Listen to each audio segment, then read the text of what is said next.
White's MXT is an extremely popular model. The MXT All Pro is the latest in that edition. It adds the backlight and some advanced tone ID features to the earlier MXT. One of the reasons the MXT is so popular is that it's good at just about everything, from relic hunting to coin shooting to beach hunting to prospecting to industrial applications. It's very user-friendly, very easy to use. It comes with the 10-inch double D coil. You're going to turn on with the gain control. And each knob has a triangle, and if you place everything on the triangles, it's going to work fine. The one you really adjust is the threshold. You want to bring that up so you can just barely hear a hum. The MXT has 3 modes. Here on the mode control you can see coin and jewelry. Now if you were using coin and jewelry on the beach, you would flip the ground control to the salt setting. Now if I decided to do some relic hunting, I can just flip the switch to relic and away I go. I'm ready to go. The information on the screen changes, the modes and the way it acts and sounds changes quite a bit, but it's best suited for your Civil War type relic hunting. Now if I want to do some nugget shooting or prospecting, I just flip to the prospecting program. The dual control has a higher triangle for the prospecting program, so I'd move that up to the higher triangle and I'm ready to go prospecting.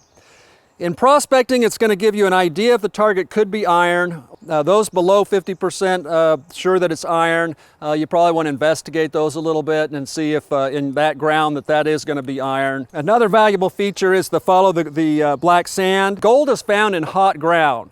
So if your ground signal's getting hotter and hotter, higher and higher numbers, that's what you want to see. You're getting to the hotter ground, that's where the gold's going to be found. If that number is dropping dramatically, getting lower and lower and lower, you're going the wrong direction. You're getting away from the hot ground. You want to go the other direction and get onto that hot ground again. Rejection of iron is about all you can do in prospecting. You need to dig the lead and the brass and the non-iron type targets when you're prospecting. So you're just going to pick what type of detecting you want to do. It's going to ground balance itself automatically. You might give it a couple pumps to make sure it's not responding to the ground. Then you're going to start sweeping. You want a nice, smooth, even passes, overlapping, about 50% overlap, and you're listening for solid, repeatable beeps. It says we got a screw cap right here. I'm going to hold the switch in on the grip. Get the strongest signal from side to side, and my display is showing me how deep it is. About 4 inches. I'm going to shift 90 degrees and do the same thing. The strongest reading.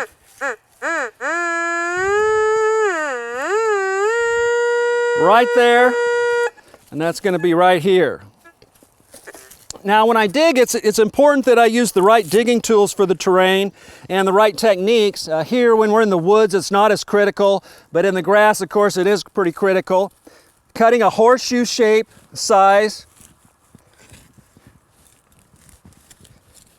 Flipping it over, and then you could look for your target either in the hole or in the plug.